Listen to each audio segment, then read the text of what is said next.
Hello बच्चों, कैसे हैं आप लोग? ठीक हो? आप सभी को गोल्ड केमिस्ट्री क्लासेज में स्वागत है। हम लोग बात करेंगे आज 12th के एक महत्वपूर्ण चैप्टर।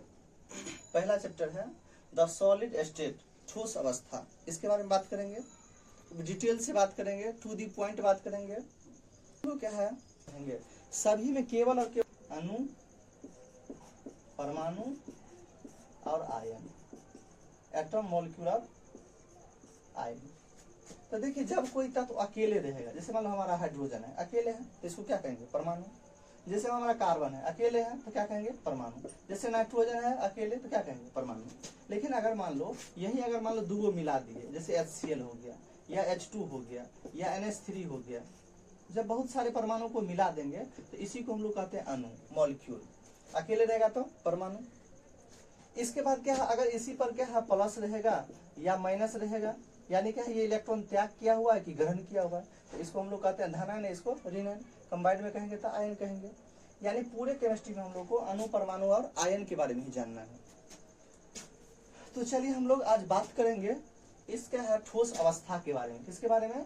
ठोस अवस्था के बारे में। वैसे आप लोग को बेसिक में पता होगा कि जिसकी आकृति और आयतन दोनों निश्चित होते हैं तो क्या कहते हैं? ठोस पदार्थ। जिसकी आकृति क्या होते हैं? अनिश्चित होते हैं और आयतन क्या होते हैं? निश्चित होते हैं, उसको द्रव पदार्थ। और जिसकी आकृति और आयतन दोनों अनिश्चित होता है उसको गैसीय पदार्थ कहते हैं। कैसे? जैसे हमारा मार्कर है, इसकी आकृति कैसा है? बेलनाकार, तो हमेशा इसका आकृति क्या रहेगा? बेलनाकार ही रहेगा।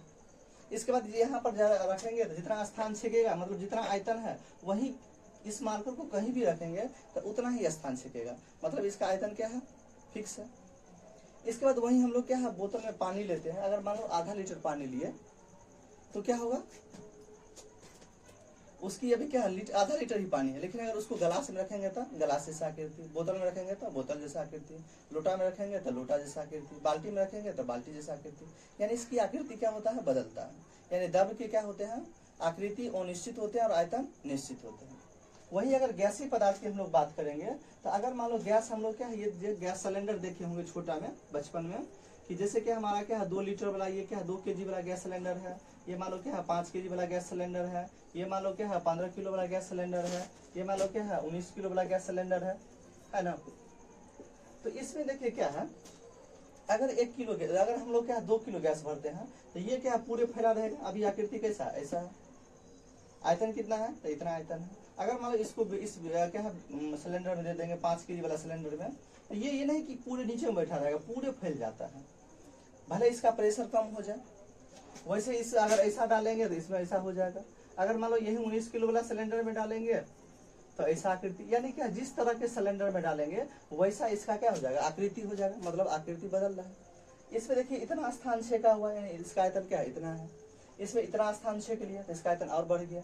इसमें क्या इतना स्थान छेक लिया, ये मान लीजिए 15 किलो वाला है, ये क्या 19 किलो वाला है, मान लो ऐसा शेप के लिए, या मान लो क्या कोई दूसरा शेप का ले लीजिए, जैसे मान लो क्या है ये इस टाइप के शेप ले लिए तो इसका क्या है? आकृति ऐसा बन गया। यानी इसका आकृति और आयतन दोनों क्या होते हैं? अनिश्चित। गैसीय पदार्थ के आकृति और आयतन दोनों अनिश्चित। फिर से क्या बोले? ठोस पदार्थ की आकृति और आयतन दोनों निश्चित होते हैं। द्रव पदार्थ की आकृति अनिश्चित होते हैं और आयतन क्या होते हैं? निश्चित होते हैं। गैसीय पदार्थ के दोनों क्या होते हैं? अनिश्चित होते हैं। तो हम लोग को जानना क्या है इस चैप्टर में? ठोस पदार्थ के बारे में जानना है, ठोस अवस्था के बारे में जानना है। वैसे हम लोग जानते हैं कि पदार्थ की मुख्यतः क्या है? 3 अवस्था होते हैं, ठोस अवस्था, द्रव अवस्था और गैसीय अवस्था।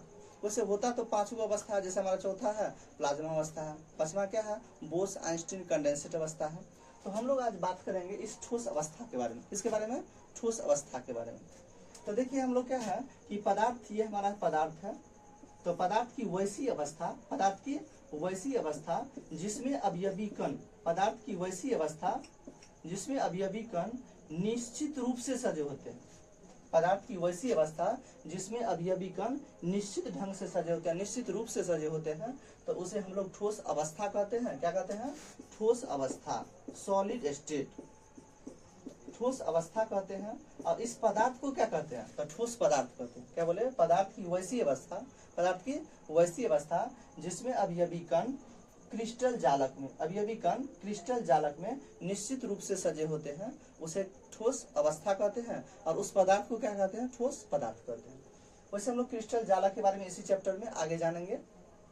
वैसे अभी समझ लीजिए पदार्थ का एक छोटा सा क्या ये टुकड़ा है। अब देखिए ठोस पदार्थ का एग्जाम्पल के तौर पे जैसे हम लोग ईंट देखते हैं, तो ईंट क्या है, ठोस पदार्थ है। जैसे हमारा ये मार्कर क्या है, ठोस पदार्थ है। जैसे हमारा क्या ये बोर्ड क्या है, ठोस अवस्था है, ठोस पदार्थ है। वैसे हम लोग क्या है, जैसे हड्डी है क्या है, ठोस अवस्था है। लोहा है, ठोस पदार्थ है। तो ये सभी हमारा क्या ठोस पदार्थ है। ठोस पदार्थ के एग्जाम्पल बताएं, ईंट हुआ, पत्थर हुआ, लोहा हुआ, लकड़ी हुआ, ये सभी। इसके बाद हम लोग जानते हैं कि ठोस पदार्थ के अब इसकी विशेषता देखते हैं, गुण देखते हैं, यानी क्या है इसकी प्रॉपर्टी देखते हैं, कैरेक्टरिस्टिक्स। तो पहला हम लोग ठोस पदार्थ के गुण के बारे में हम लोग क्या बात कर रहे हैं, ठोस पदार्थ के गुण, ठोस पदार्थ का गुण या विशेषता इसी को कहते हैं। इंग्लिश में क्या कहते हैं, तो property of solid substance, property of solid substance. चलिए पहला हम लोग पढ़ते हैं कि इसकी आकृति, आयतन,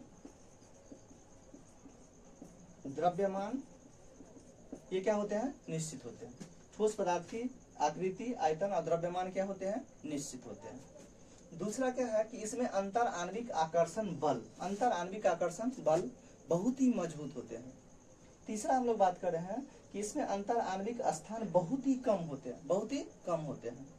इसके बाद चौथा पॉइंट हम लोग देखें कि इसका घनत्व, डेंसिटी, द्रव्यमाप, मेल्टिंग पॉइंट, क्वथनांक, बॉइलिंग पॉइंट, ये सभी क्या होते हैं, उच्च होते हैं। इसका घनत्व, द्रव्यमाप, क्वथनांक क्या होते हैं, उच्च होते हैं। फिर से समझिए, ठोस पदार्थ की विशेषता में हम लोग पहला पॉइंट पढ़े कि इसकी द्रव्यमान, आकृति और आयतन क्या होते हैं, निश्चित होते हैं। दूसरा क्या बोले कि इसमें अंतर आणविक आकर्षण बल मजबूत होते हैं।